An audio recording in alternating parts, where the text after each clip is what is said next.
Hey guys, today we're out here at Big Bear Lake testing our new project Jeep. This is a 2005 Wrangler Unlimited. So if you don't know, that's it's otherwise known as the long Jeep because it's a two-door, but it's a little bit longer. You see right there and also right there. So you get a little more room in the back. I don't think this was originally very popular because people thought it looked funny. But now, at least for off-roading, it is because it's got a longer wheelbase and a little more stable going up rocks and stuff. So the point of this trip was just to get this thing out here to give it a test to see how it does in sort of nearly stockish form and get our kind of impressions of it there, and then give you an idea of our plans for the future and what we need to do to make it better. So let's do a little walk around and I'll show you what it's got. So like I said, this is a 2005. The first year of the LJ was the 2004, but it was only available in automatic, I think. And then in 2005 and 6, you could get it with a 6-speed. So that's what we got here. It's got a top on it. The top is of unknown origin. It's not a factory top, and it's not a best top, and there's no labels on it. So I don't know what it is, but it's missing some parts or some of the straps that go over the top to keep it from flopping around, and so we're going to need to probably replace that at some point. The seats are messed up here. You can see the little bushing here is bad, so it kind of tilts to the left a little bit, and it wobbles when you drive, so that's kind of annoying. Needs to be fixed. It had a light bar on here that I didn't realize was causing a weird whistle. When I finally figured out that that's what the case was, I took the thing off. So no more light bar. I'm going to still probably leave these guys on though, because I think they'll protect against branches and stuff. I'll just probably chop off that little bracket there, so looks a little cleaner. Let's go around to the front. Oh, it's got a winch here, looks like a Smittybilt XRC8. It only retracts, so it doesn't the power doesn't work going the other direction, and it didn't free spool, but we were able to pull it all the way out with another guy's Jeep, and then I winched him back in and tightened it up, and now it free spools nice. It had some LED lights on there, but and they were fine whenever I got them, but sometime last week I guess a rock must have hit it because they're now broken, so probably take that off. They still work though. Driving up here, as soon as we got off pavement, we noticed that something was binding in the front. Ow! So I disconnected the sway bar. The previous owner had these on here, and that didn't fix the problem though. Looking a little closer, I noticed that there's very little suspension travel before the shock bottoms out. Look at that, not even moving. I got about half an inch or an inch. Let's see, is that bumps? That's just where the chrome goes off, so I got less than an inch of travel before that bottoms out completely. And if you look at the bump stop, I think there's more than an inch before that bottoms out, so that could be a problem. I don't think that this suspension's going to stay on long, or that the Jeep will stay in this state very long, so I'm not too worried about it, or if I screw it up, so be it.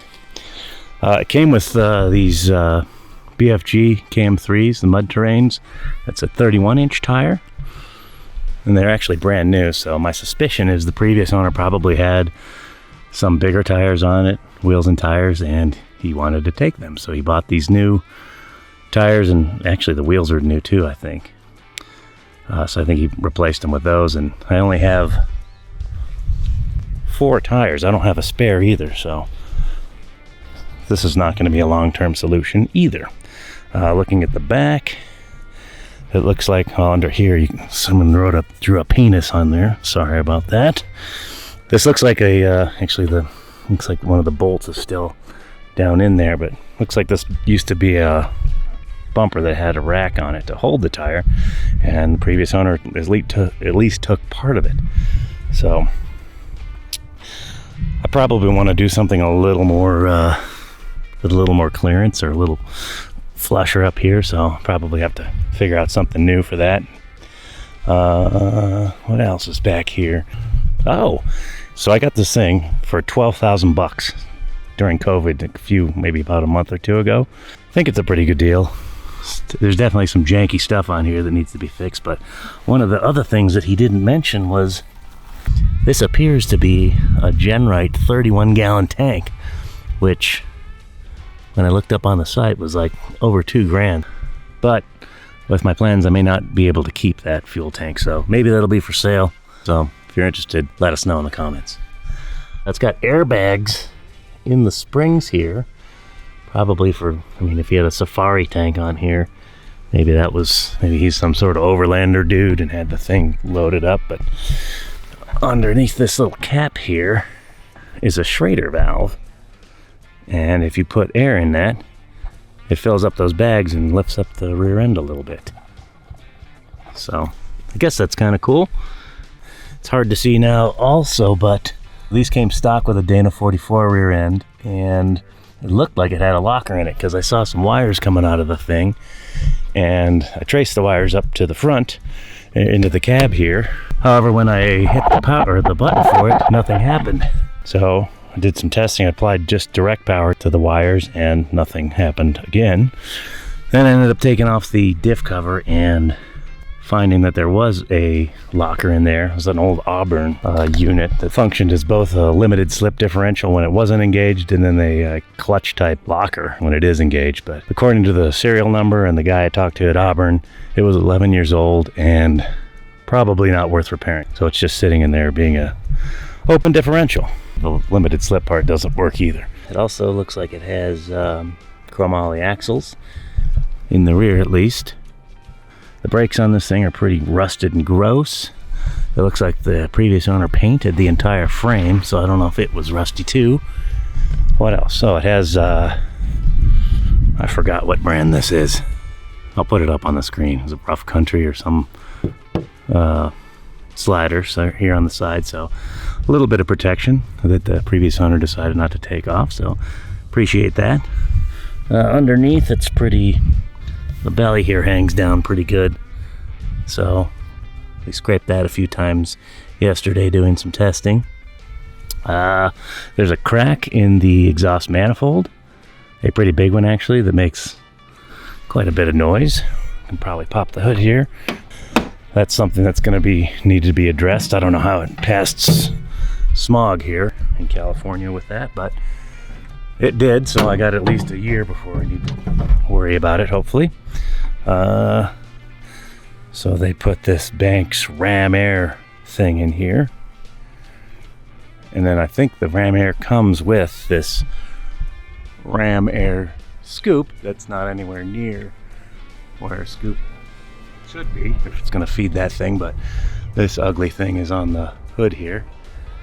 So the plan is to, since these are noted for running very hot, this engine, I'm going to put one of those vents on the hood that will take that space so I can cut that thing out. There's some scary wiring in here. Some of it's already been removed, but there's still some remaining nasty stuff that needs to be cleaned up.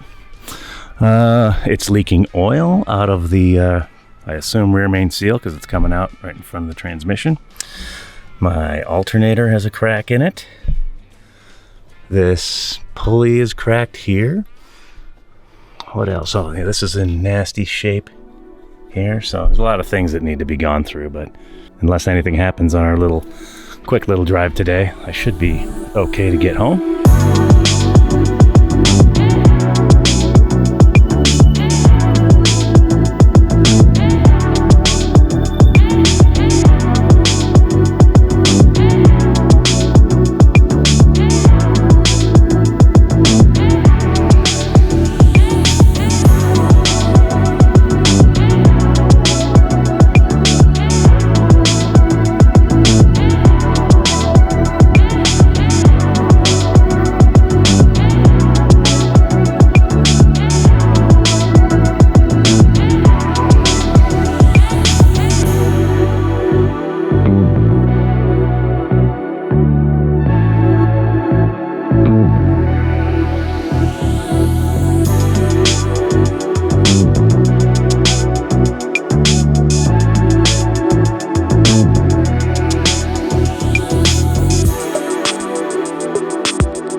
Hey guys, back at the shop. We made it home safe and sound, and now I want to talk a little bit about our future plans for the Jeep after that motorcycle passes by. So my dream is to build a truck that can do pretty much anything California can throw at it. What does that mean? Well, number one, it's got to be able to go fast off-road. That means not bottoming out on fire roads in Big Bear at 5 miles an hour. Number two, it's got to be good in the rocks. Most of the guys that I wheel with now are rock crawler dudes, so I need to be able to hang with them. Number three, it's got to be good on the freeway. A lot of these trails and stuff are far away from me, so it's got to be able to go freeway speeds without me feeling like I'm going to die, and it's got to be good for, I'd say, 3 or 4 hour stints without me getting too uncomfortable. So what's the project plan? What are we going to do to this thing? Well, we haven't figured out pretty much any of that yet. The only thing we do know is that we're sticking these 1-ton axles behind me in it. These are 1-ton axles out of a 1978 or 79 Ford F-350. These were actually going to go on our 4Runner before this, that we were going to do a solid front axle conversion on. But after sitting on these for about a year, I decided I didn't really want to rip up that truck to do this modification. Probably would make more sense to start off with like a 2-wheel drive. But then it came down to, well, do I even really want to have a 4Runner as my, main off-road vehicle that I do all this work to? And the answer ended up being no, and that's how the Jeep came into the picture. I originally bought the 4Runner. I didn't think that I was going to be this into like doing the rock crawling stuff, but that's what the guys that I wheel with do, and well, that's just the nature of how things go, I guess. So these axles are probably overkill for any rock crawling we're going to be doing anytime soon, and they probably weigh too much for being optimal going fast in the desert. But at least we'll probably never break them. This will definitely be an exciting project for me. I know it's not what you're normally used to seeing on MotoIQ, and I'm not the normal face you're used to seeing on MotoIQ, but I hope you'll find some value in it anyway. Don't forget to like and subscribe. It helps us a lot, and we'll see you soon. All right, you're about to drop down on the passenger side first. There you go. All right, now just turn a little driver and follow the trail out. Don't stall. I remember my first time. You found your skid. On my gas tank? Yeah.